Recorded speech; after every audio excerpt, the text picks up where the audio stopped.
nonsense talking, top rope walking, ultimate Xing, serious flexing, never be vague with your boy Craig, and opinion mixing from Pete to Nixon, keep doing things in an impactful way, bloody nonsense as the Brits say, talking bloody nonsense. Yes, it's me, it's the MIC, Craig, aka Mr. Impact, joined as always by the one and only Peter Nixon. This is Talking Bloody Nonsense, right here on the TNA IW channel. It's a new week, it's a new Impact, but first things first, Nixon, how's it going? All good here, thank you very much. Just I cut the grass tonight. It was wild because we decided to do No Mow May. Apparently it helps the bees out or something. So throughout May we didn't cut the grass, and the whole thing was just, we had weeds that are nearly as high as a shed just from not cutting the grass for a month. I think I might have burned the motor out on the lawnmower, so I've nearly finished it, but I'm gonna have to revisit that. At least the dog now has somewhere to go for a poo. Very true. I don't have that problem. I've got a balcony. Your dog poos off the balcony? No, I have a balcony. I don't have the problem of grass. I have a balcony. Don't have a dog yet. But obviously it's been quite quiet on the Impact front, apart from the last week or so. It seems to have picked up a little bit more. But I suppose without any further ado, we'll get into this week's main headline, being at the Wrestling Revolver's latest Vegas vacation show. Matt Cardona defended the Digital Media Championship against Rich Swann and lost it to Rich Swann. Rich Swann is now the new Digital Media World Champion. However, Matt Cardona took the title from Rich Swann and walked out with the championship, but not as champion. And it was also revealed at GCW's Downward Spiral. Matt Cardona unfortunately tore his bicep, which is going to need surgery.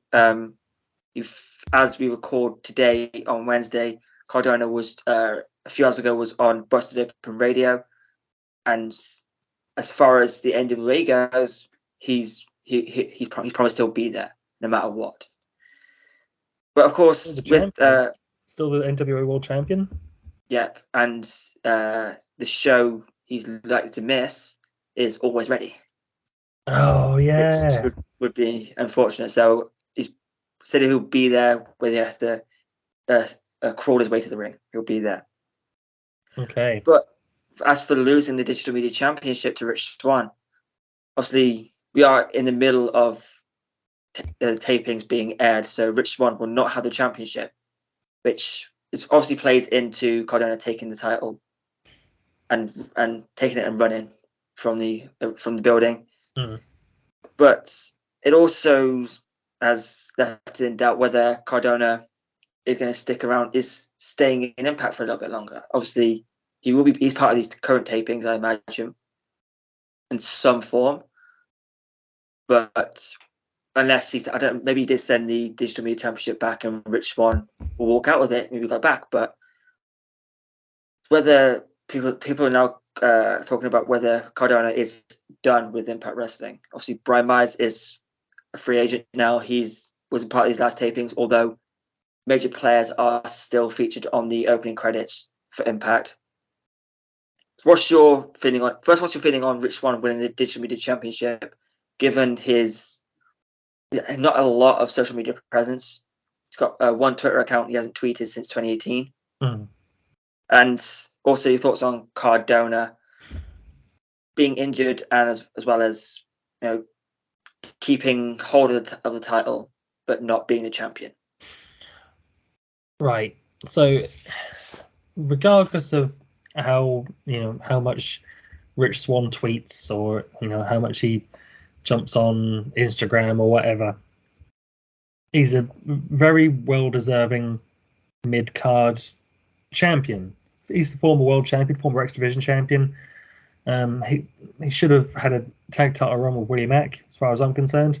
So no beef with Swan being a champion at all. Who cares really if he tweets or not? I don't think any real big issue has been made about people, like how much people are tweeting and that. The title matches have been airing on Impact's YouTube page, haven't they? Yeah, so that seems to be how they've marketed the championship. So, and yeah, this match has already gone up. Swan and Matt Cardona. I haven't watched it yet. Haven't had time. I'm sure it was a great match, and look forward to see a rematch down the road. As far as Cardona keeping the title, we know a lot of people's contracts have run out recently and have become free agents. Some of them are stuck around. Some of them would have to do other things. Matt Cardona never signed a contract, as far as I'm aware. He's always been a free agent. So I can't see, when he's healthy, I can't see him not coming back. I'm sure he'll stick around for a little bit longer with Impact. He's got it good, He's working NWA, GCW, Impact, AIW, AAW. He's going to be at Fightmare in the UK in October. Yeah, also coming down for TNT in September. Yeah. So, yeah, I mean, not that he can't, go and do whatever he wants, but I think it'd be a fool to not stick around with Impact. It's easily the biggest promotion that he is part of. So, yeah, I don't quite understand why they would have him jump Swan and keep hold of the title, because if he's swanning about the tapings with the championship, then I don't know how they would address it on commentary or whatever. But yeah, it's always a shame when someone gets injured. Bicep tears are a bugger. They're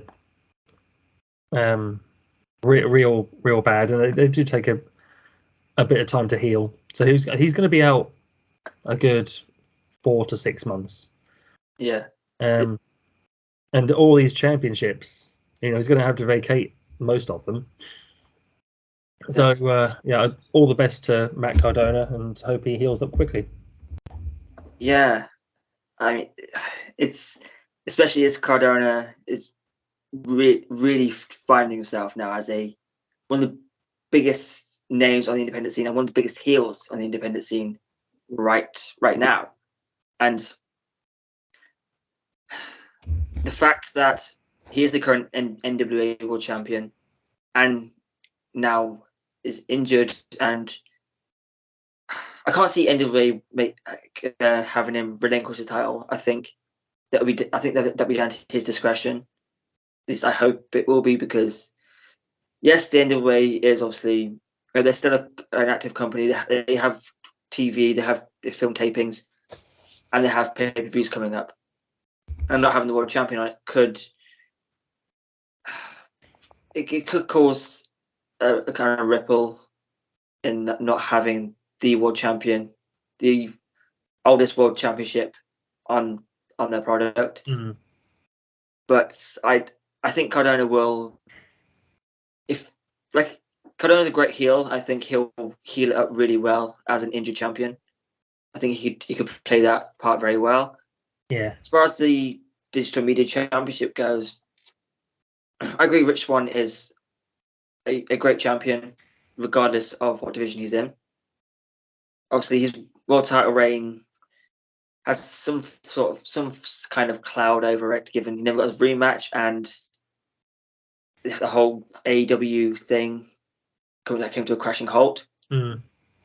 But as a digital media champion, I think he could do well.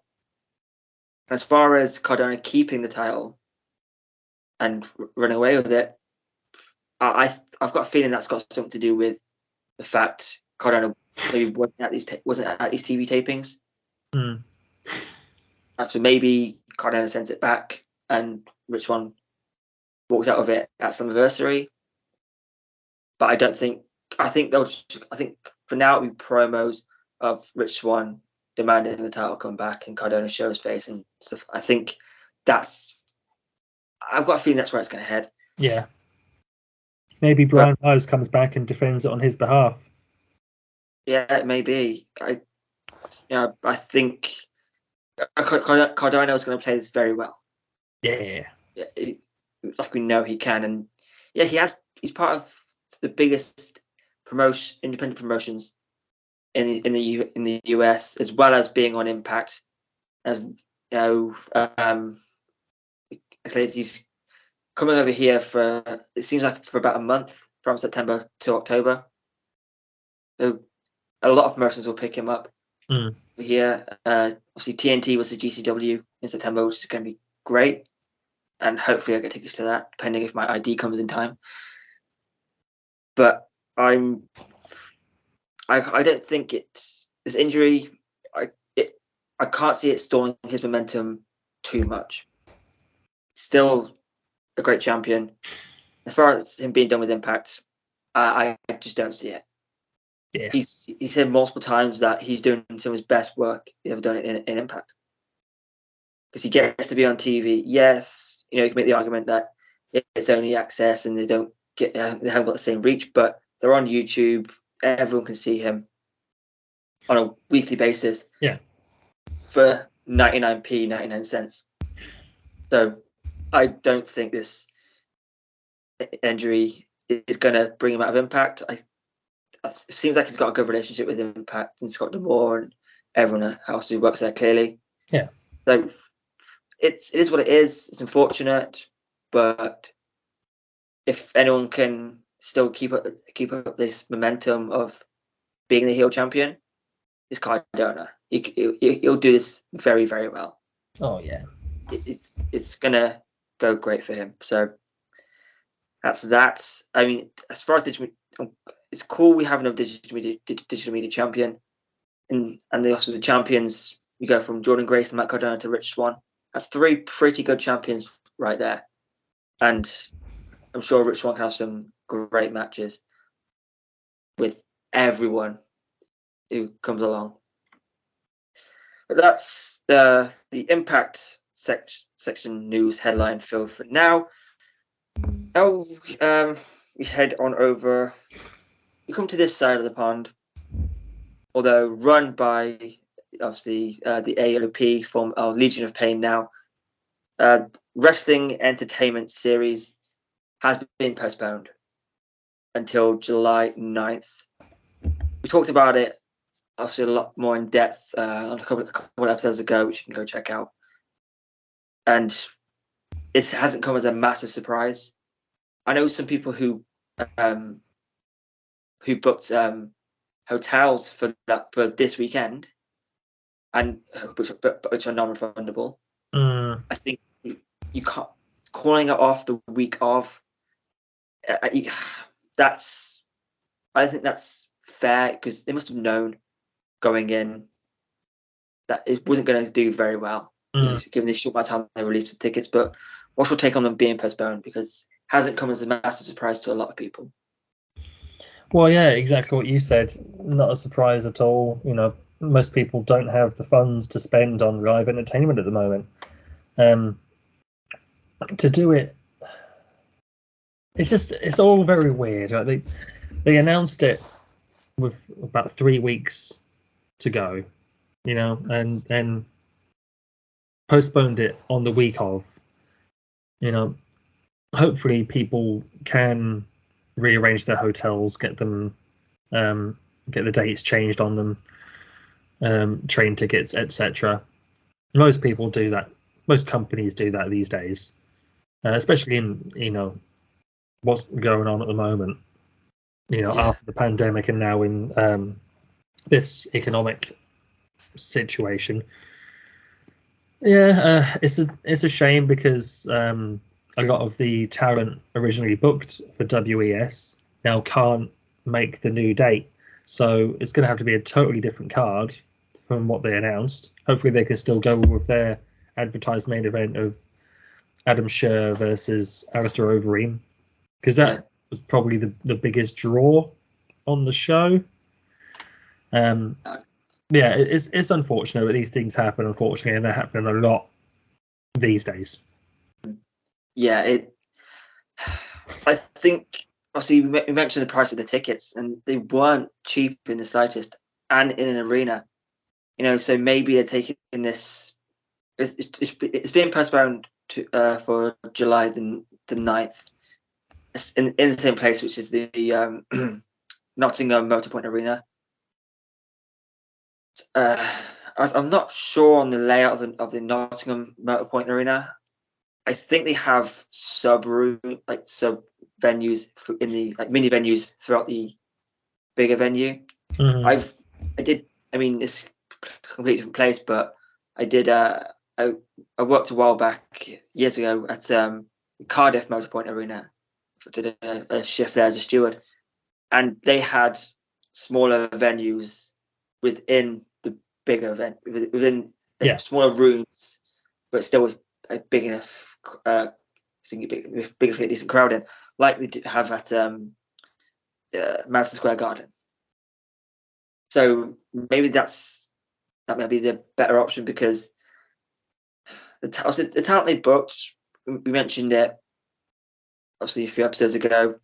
It's good talent, but nothing that screams out, "Oh, I have to see this. I have to go and book tickets to watch this."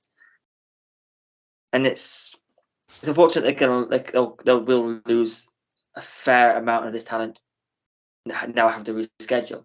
Yeah, and I'm not sure on Impact's schedule, but they'll obviously the influence may not be able to appear on it. Dion Perazzo and Chelsea Green and whoever else was scheduled for Impact, Steve Macklin and a few more. It's really, really unfortunate, because we want wrestling companies to succeed, but being with less than a month warning of the tickets going on sale, it's unfortunate, because it seems really bad timing. I think that's the issue here, is the timing of it all, and the high ticket prices. It was quite ridiculous. Well, they're just trying to recoup the cost of the venue from the ticket price, surely. Yeah, I think that's more of a low key venue, more of an intimate venue. You can still get a big venue, but people, maybe one that holds 2,000 people, for example, where the rent will be far lower, and you can charge a more reasonable price for a ticket and still get probably the same amount of people there as you would in Nottingham. Yeah, and also it's no disrespect to Nottingham, because it's a great city, but it's an interesting place to hold your first major show, especially from the Americans' perspective. Yeah, because I'm not sure how familiar they will be with Nottingham. I guess they when WWE did the UK tours, I'm guessing I think they touched Nottingham a few times. Maybe that's where it came around. But I swear Nottingham's haunting me at the minute. I watched a TV program. Someone on there from Nottingham. I booked to go to a wrestling show. It's going to be in Nottingham. I'm seeing Nottingham everywhere. So, but it is what it is. It's unfortunate that it's come to this and they had to postpone. But like I said, before we got into a deeper discussion, not a massive surprise that they've had to reschedule. But July 9th, let's see who they managed to get back and who else they managed to bring in. And I guess we'll see what happens in July. And maybe I'll make a trip over if the price is right. Yeah. Only an hour from me, so I can take a bit of that. Definitely doable. Yeah, so I'll go along. I've been booking my 5th show in 3 months, but hey, Support wrestling. Yeah, I'm booked from. This week I'm going to PEW in Stratford. Then I'm off to Kamikaze in Birmingham on the 24th. Then Wrestle Carnival in Coventry, and then hopefully off to Wrestle Carnival in Nottingham in August. So it should be a fun time. Yeah. But yeah, we'll see where it all falls in July. Hopefully it works out for them. But now let's take a little walk over to the preview kind of schedule. But I mean, I think there's a lot to talk about from Impact this week alone. Yeah, hell of an episode. Finally watched it today. Yeah, so this is fresh in your mind. And we'll take it to, we'll start with what officially opened the show on Impact. Trey Miguel defeats Alex Shelley to claim his spot in the Ultimate X. A banger of a match, like we knew it would be. Yeah. You put these two in a ring, they're not going to disappoint. Incredible finish. Really good finishing sequence. Phenomenal. Edge of your seat stuff. In general, so it's fresh in your mind. Obviously, you said you enjoyed the finish. Trey, the right decision to go into the Ultimate X. Yeah, 100%. He's more fresh than Shelley, and now, because I don't think Sabin is in Ultimate X, or not yet anyway, you can do something with the Motor City Machine Guns potentially at the pay-per-view instead of having them do separate things. Considering they're arguably the best team in TNA Impact history. It's arguable. It's definitely up there. To have them together at Slammiversary, the 20-year anniversary, just feels right. Although it would have been great to have them both in the Ultimate X. Obviously Sabin being one of the very first competitors, having won the most Ultimate X's. Yeah. But no, I was cool with it. Trey, Trey's incredible. When he first came in, I felt like they were pushing the wrong Rascal for the X Division Championship, but now I see why they were. Yeah. Now I get it. I've got it for years, but it's really, if it wasn't clear before, it's extra clear now why Trey Miguel is, I'd say, like top 3 X Division stars in Impact right now. If you go to the X Division, Ace, Bay, and Trey, they're the 3. They're the 3 I was thinking of. Yeah, they're the 3, and Alex Shelley putting Trey over massively, especially in the backstage thing back afterwards. Right, Alex Shelley is phenomenal, and maybe we'll get into a bit more detail in that match, but potentially see something between Honor No More and Machine Guns and Kazarian potentially. Yeah, that'd be cool. But then we went backstage then and had a little interaction between Shelley and Trey. Well, mainly Shelley just showing respect to Trey, along with Blake Christian and a few others. Before Kenny King popped his head in, goaded Trey a little bit. Blake Christian bit back. Blake Christian challenged Kenny King to a match with his spot in the Ultimate X on the line. Obviously, we'll get into preview, but if Blake Christian manages to win that this week, it could be a big thing. But I'd love to see Blake Christian in the Ultimate X, but not at the expense of Kenny King. I get that. Unless they want to do something with Honor No More, with Kenny King as part of Honor No More at Slammiversary. You keep Kenny King in Ultimate X. For sure. I mean, obviously PCO is no longer part of Honor no more. If we're being real, he's not on it anymore, is he? But we'll get into that. He was part of the group on Impact this week, but I think his days as part of that group are numbered. Yeah, we'll get into that in the preview, because this has to be talked about. Marcia Slamovich defeating Havoc in a minute and a half. Definitely one of Marcia's second longest match after her debut match with Deonna Purrazzo. Yeah. Which is crazy to say, but she squashed Havoc. Havoc may have got more offense in than her previous opponents. That was a squash. Yeah. Marcia Slamovich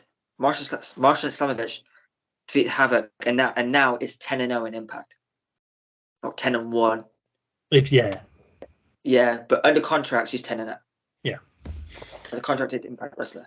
I've been saying. Yeah. Yeah, go ahead. I've been saying for a long time, Marcia Slamovich, it's cool that she's been squashing all these nobodies, but she needs to start, defeating real competition. So I knew she would defeat Havoc. I thought it would at least be a competitive match, and not as short as it was. So it was impressive, and I like the direction. And if they stick with it, they can build Marcia Slamovich up hugely, very quickly. Yeah. I mean, I'm with you. I did not expect it to be over as quick as it was. I mean, I've got a feeling this may lead to something between Marcia and the rest of Decay, or maybe Rosemary. Yeah. Maybe something between Havoc and Rosemary as part of Decay. I mean, they certainly looked confused when Havoc got snowplowed, and I mean, just wow! I really was not expecting that, and fair play to Impact, because to some that could have been considered a risk, having defeating Havoc that quickly, but they clearly see something in Marcia, and clearly want to show people what they see in her. And I'm all for it. Yeah. All for it. So then we went to more knockouts action with Jordynne Grace defeating Chelsea Green. I didn't really expect anything less from this match, but I still, obviously, I'm not a big fan of Chelsea Green, but this was a good match. This was a really good match. What was your thoughts on it? Anytime you have Jordynne Grace in the ring, it's going to be fantastic. She's so good, and I say it every week. You've got to put her in the argument for best in the world. Yeah. So yeah, I knew it was going to be a good match, and I wasn't disappointed. I'm not the biggest Chelsea Green fan either, but she is capable of good stuff, and she's more of a character than she is, a straight up wrestler, and you got that in this match. You certainly got glimpses of it. Great facials from Chelsea Green. But yeah, Jordynne Grace winning makes sense, and it would be cool to see her, win the Queen of the Mountain and become the new champion. I'd be up for that. I think that's looking like a major possibility, and you can't deny Jordynne Grace is exceptional at what she does. Certainly the strongest knockout on the roster, and up there with some of the strongest men on the roster. I mean, just everything she does is incredible.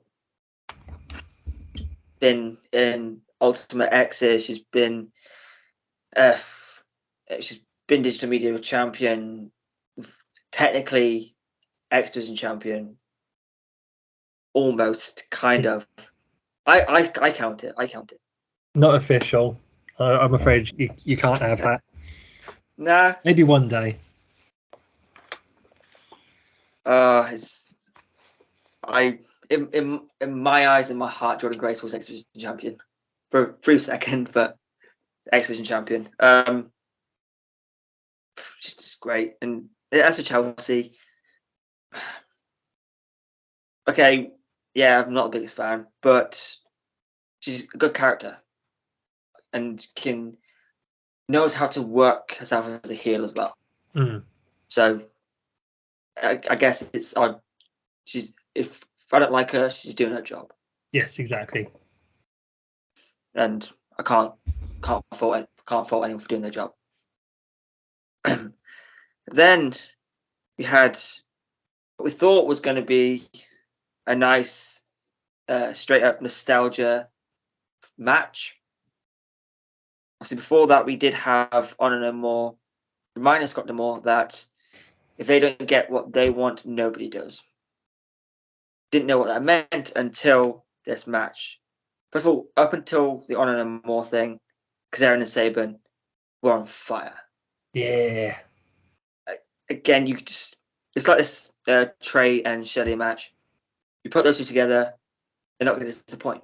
And Honor No More coming out and making a no contest just rose them up to next level heel. It pissed me off, they got me because I was so into that match. Really was, wanting a winner, and they came out and fucked it. I can appreciate it for what it was, but it pissed me off. Yeah. So it worked. Exactly, and that's again, that was their aim, piss people off, and it worked. They've been doing a great job of being the protagonist, being the heels, and just poking people, just trying to get a reaction out of them. And if people were on the fence leading up to this, I'm sure they hopped off that fence and got really pissed off with what they did. Exactly. This was the catalyst for me really wanting to see On No More get their comeuppance. Yeah. Actually get what's coming to them. And hopefully that happens at Slammiversary. Absolutely. I mean, like I said, I respect what they did because of how it elevated them as heels. Because they were just a bunch of pricks for doing that. Massive pricks. But that match up until that point, so good. Obviously it was a big surprise with Kazarian popping up out of nowhere, and it only hit me during the match that there was that piece that came out about Tony Khan saying he doesn't want to see his guys lose to Impact, and so then I thought, okay, what are they going to do here? Because Sabin has been up and down with his losses, but if it's true and Kazarian doesn't want, and Tony Khan doesn't want his guys to lose, but they played it brilliantly. They did such a great job of just building on No More, but also protecting both Kazarian and Sabin.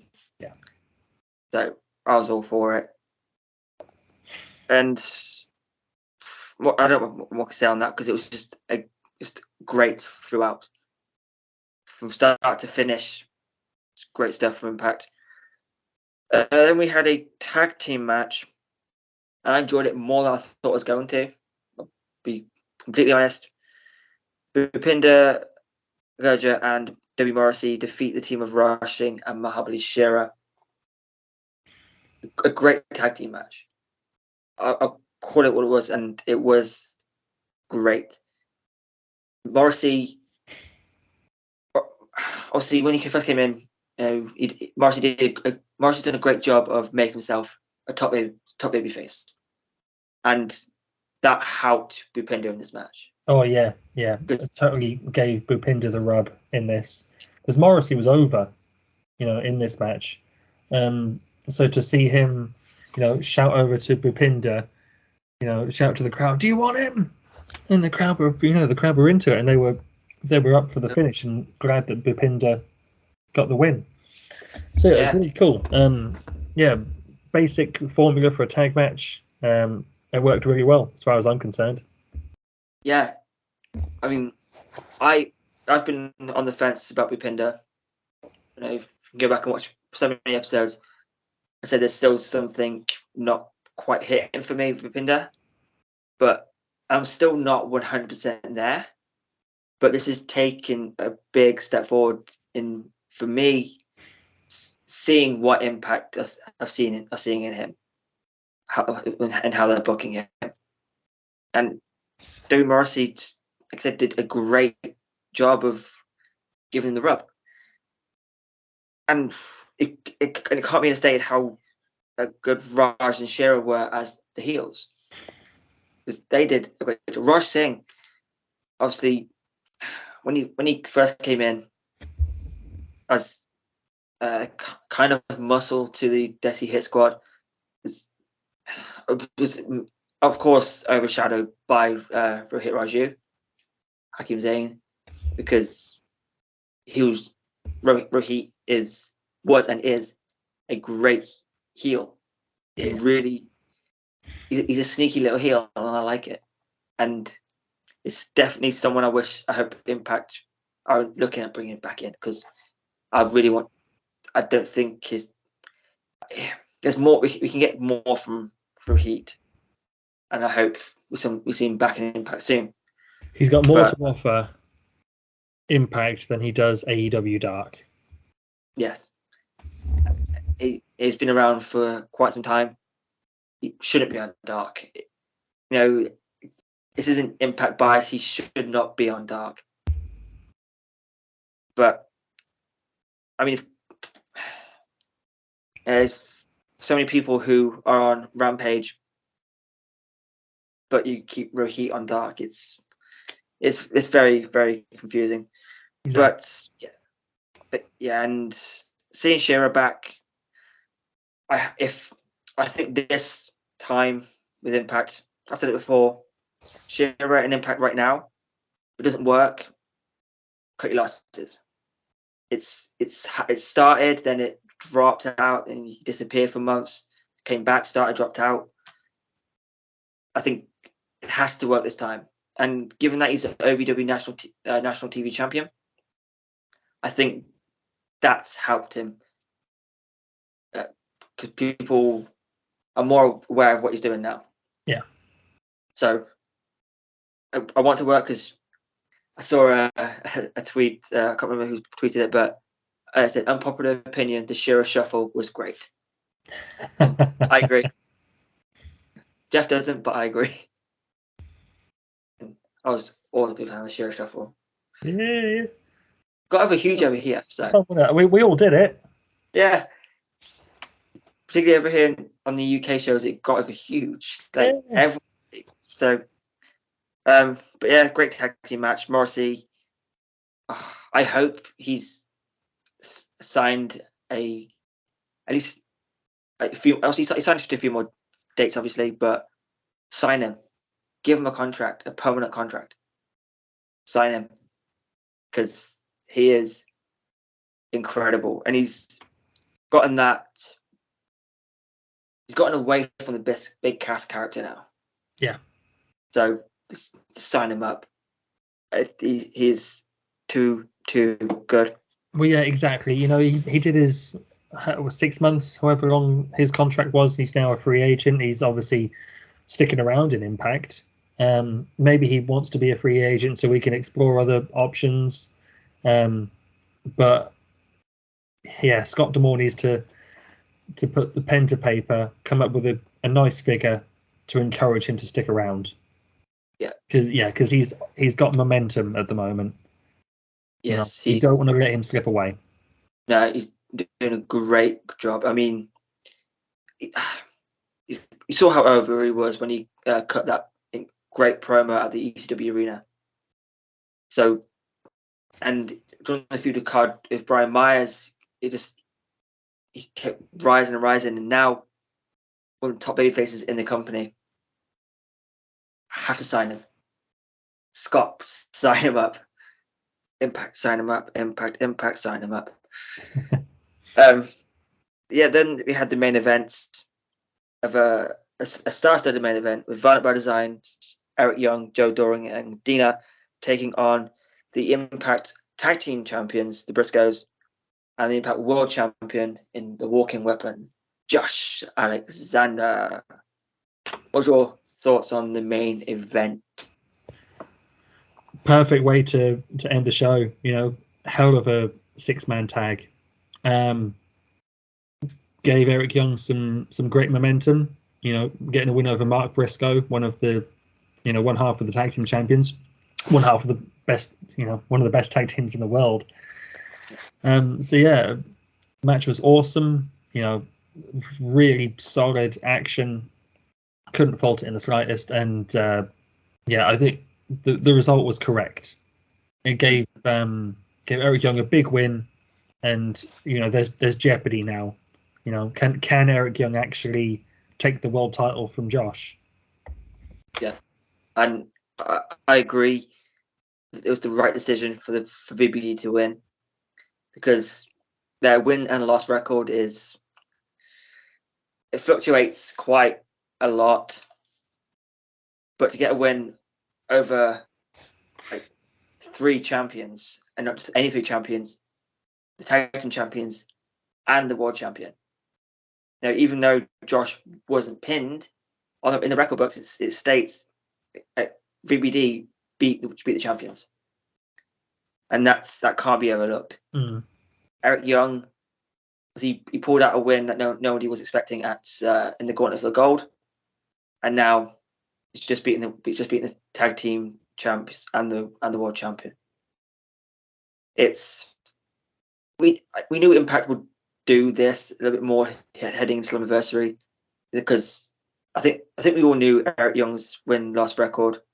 Again, same as VBD, it fluctuated quite a bit, but as the number 1 contender, he's got to win a few more for people to really start buying into it. Yeah, I know a lot of people already have. Obviously, we talked about it in quite a bit of depth a couple of weeks ago, but we're so close to Slammiversary now. We're now officially in the month of Slammiversary. We're only weeks away, so it's getting to that time, and super excited for it. But right choice, great way to win as well with the hockey mask. Or was it the Punisher mask? I can't remember. One or the other, but it was the Squid Game mask.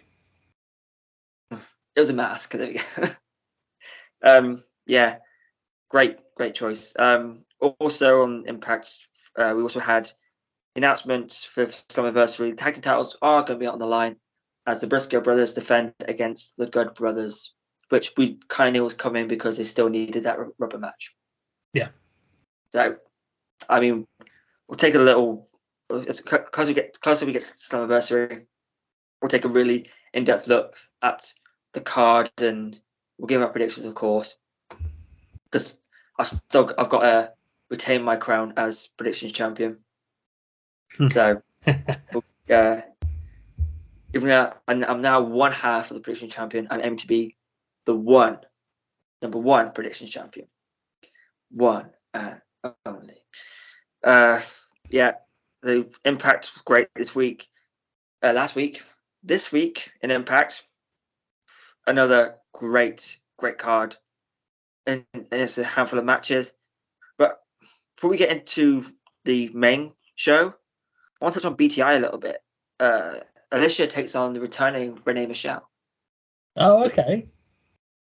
It's kind of out of nowhere. Yeah. But Renee Michelle back on Impact had a decent showing in the Knockouts Tag Tournament with Killer Kelly. Mm-hmm. And so I'm all for it.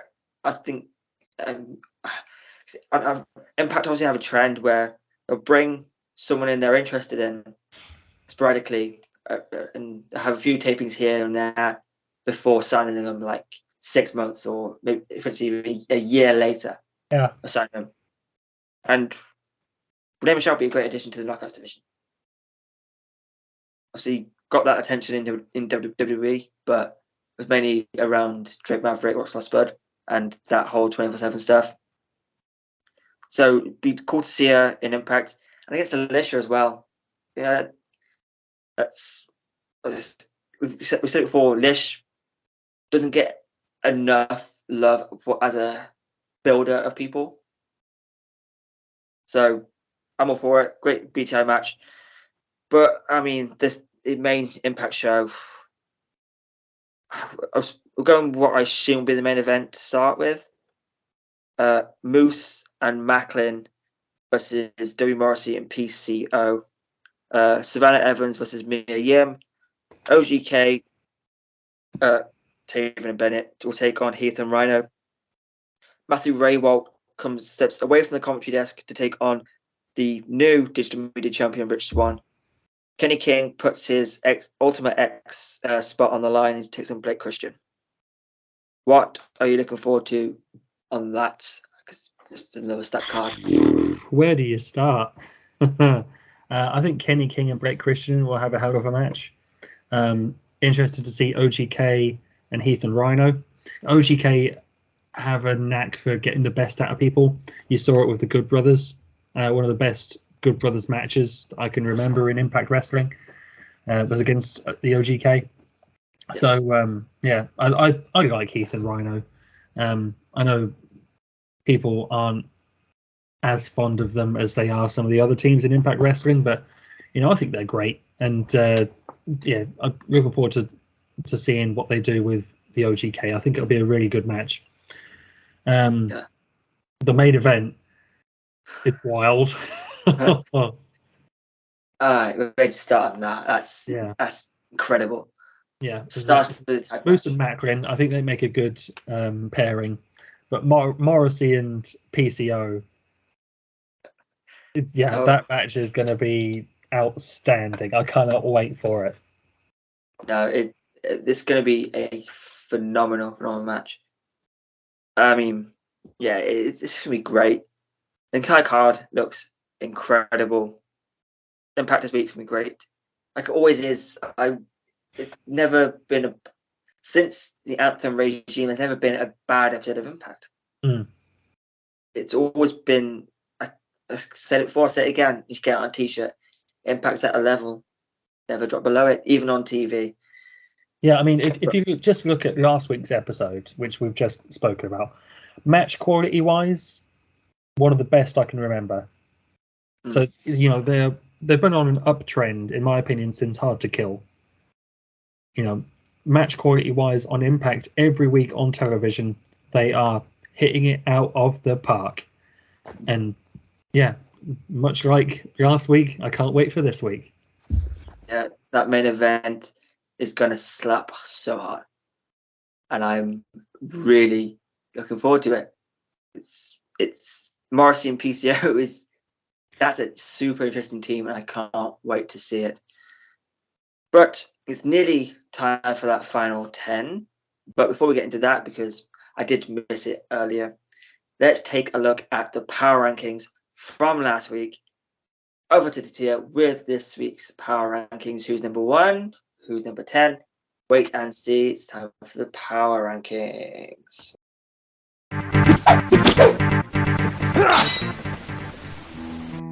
Number 10, Sami Callihan. Number 9, Jordan Grace. Number 8, Motor City Machine Guns. Number 7, World Champion Tasha Steeles. Number 6, X Division Champion Ace Austin. Number 5, the undefeated Marcia Slamovich. Number 4, Trey Miguel. Number 3, Tag Team Champions The Briscoes. Number 2, Violent by Design. Number 1, World Champion Josh Alexander.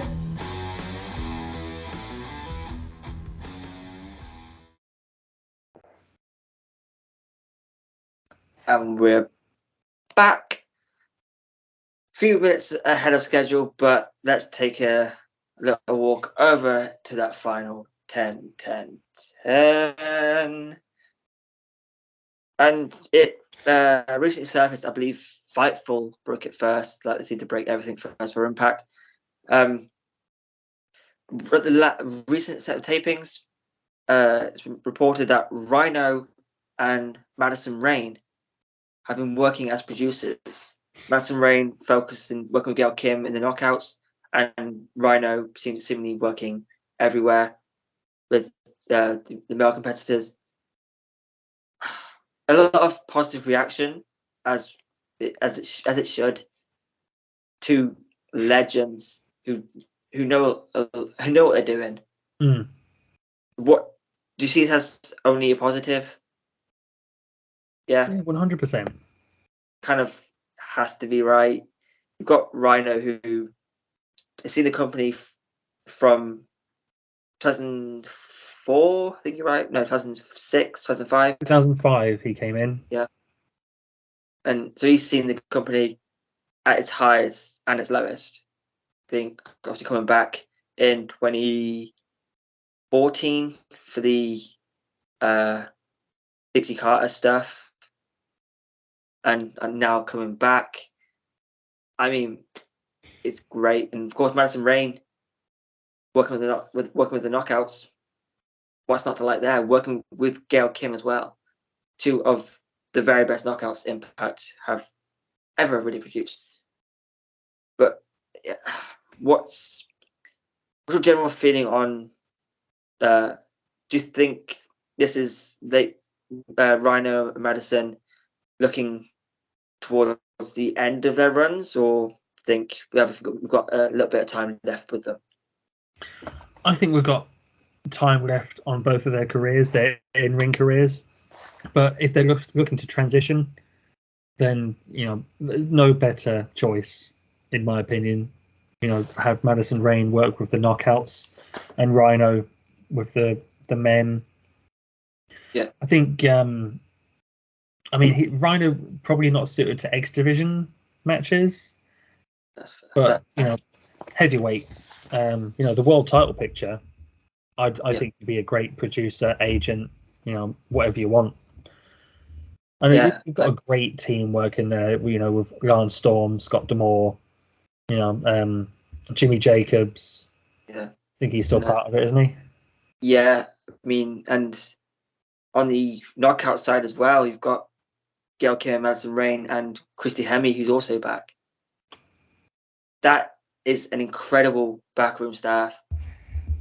Even with Madison Rayne and Rhino working part-time as producers, I don't know if it's going to continue into the next set of tapings, but I mean, you hit the nail on the head.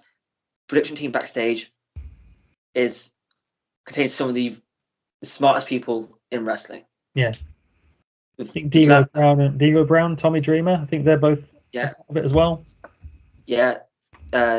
D'Lo's D'Lo's head of talent relations, as far as I'm aware, which, I mean, you can't get better than D'Lo Brown. Yeah. It's like, very nice. You can't get better than D'Lo. And Tommy Dreamer. He's done so much, but this roster, the roster consists of some of the best wrestlers in wrestling today, and also Impact has that nice balance of, they have some of the hottest rising stars, some of the biggest stars currently, and some of the hottest rising stars from the hottest stars from the past, but can still go and to a decent match. Sometimes to great matches. I mean, off the top of my head, there's only, I can't think off the top of my head, but when Christian was there for a short time, proved he could still go, and hasn't really been used the same way in AEW. Came in immediately. Impact decided, we want to put that on Christian. Didn't even think twice about it. And then hasn't really been used the same. But Chris Sabin He when he was injured a few months ago, back last year or 2 years ago, Yeah.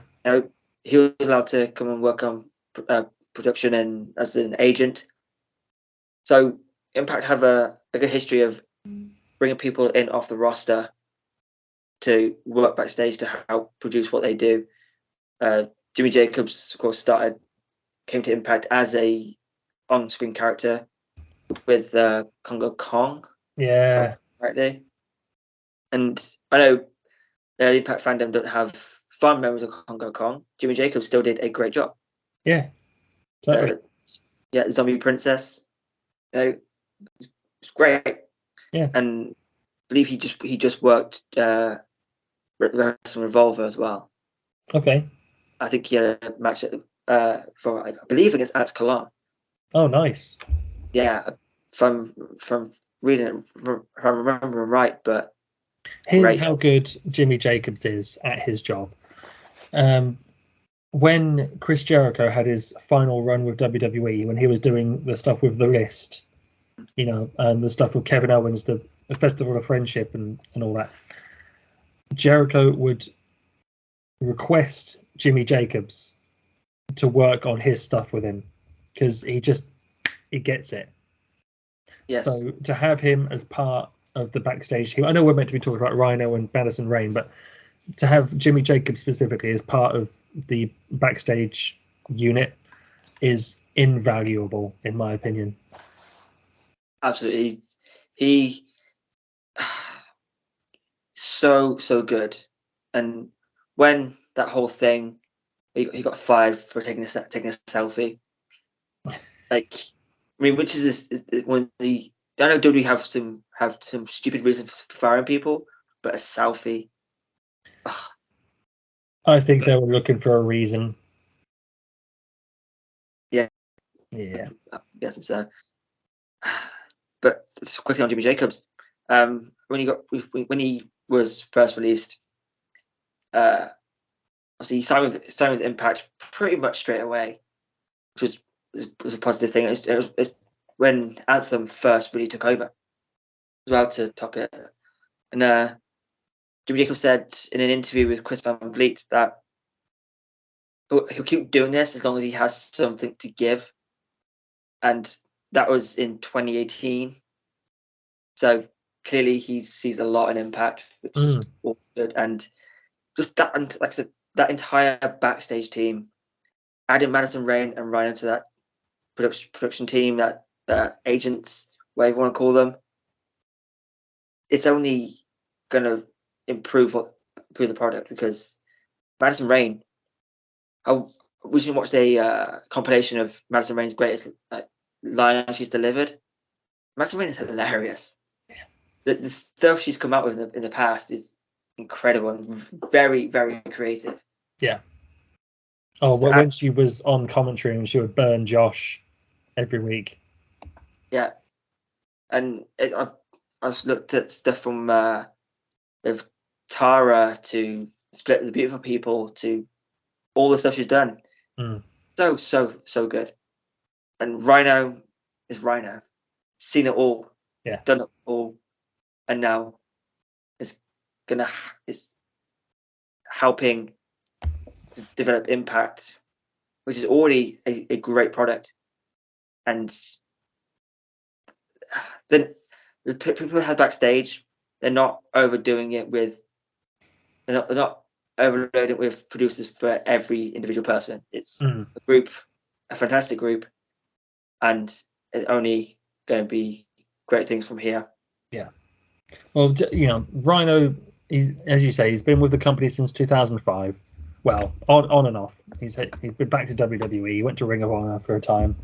But he's seen the ups and downs of the company, and the fact that he's still with Impact Wrestling shows that he's a positive influence backstage. Same as Madison Rayne.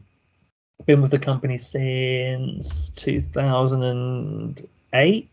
Yeah, I think 8, 9-ish. Yeah. Again, had periods as she retired. She went and had a kid.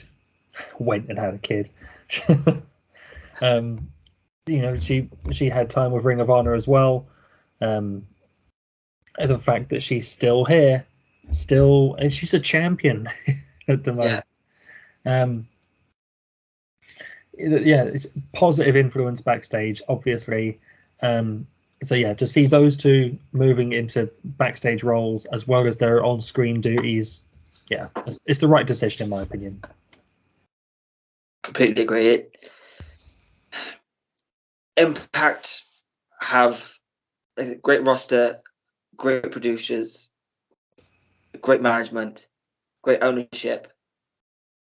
I think it's only up for Impact from here. Obviously, we could pick out things where he's improving. I think TV deals will be the biggest one, but hey, if you get everything in place, those things will come, and they're doing a great job of getting those things in place. So I'm here for everything they do. In Impact, we trust. Always. So I guess with that, let's wrap it up and we'll call that a pod. Of course, you can go check out Max and Jeff every Sunday night at 1 a.m. UK time, which is 8 p.m. Eastern Standard Time. Live on twitch.tv/TNIW channel. Every Tuesday, if I'm getting this right, will be GoGoPowerRankings with Datir and Bert.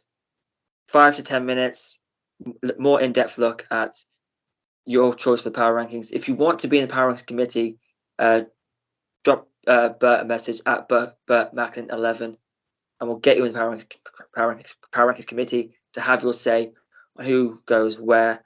LOL Trey, you can go check out all episodes of that. I believe the season's coming to an end soon, so got plenty of time to go watch all the other episodes. Great laughs from Steiner Maths to Cookie Gate. Of course, how can you forget Claire Lynch? Many Impact fans have tried, but go check out all that good stuff. Of course, while TBN chats, so many people from the UK scene, some incredible guests. Lucky to have them on. Some of the biggest stars in British wrestling currently, with more to come. So just keep an eye out for everything we've got to come and enjoy wrestling, because there's a lot of it, and if you've got the time, watch them, because it's a lot of fun. If be a fan of wrestling, doesn't matter what product, be a fan of wrestling. And if you've got anything on that, we'll wrap it up. Just thanks to Frank Fiat for the entrance music, and keep supporting wrestling, even if it's not Impact Wrestling. If you watch our podcast but Impact isn't your bag, go and watch WWE, watch AEW, watch New Japan, watch your local wrestling promotions. Yeah, agreed. And just go and enjoy it, because that's all you've got to do, is enjoy it and just have fun. But with that, I've been the MIC, been Nixon, and will continue to be Nixon until next time. Goodbye, my friends.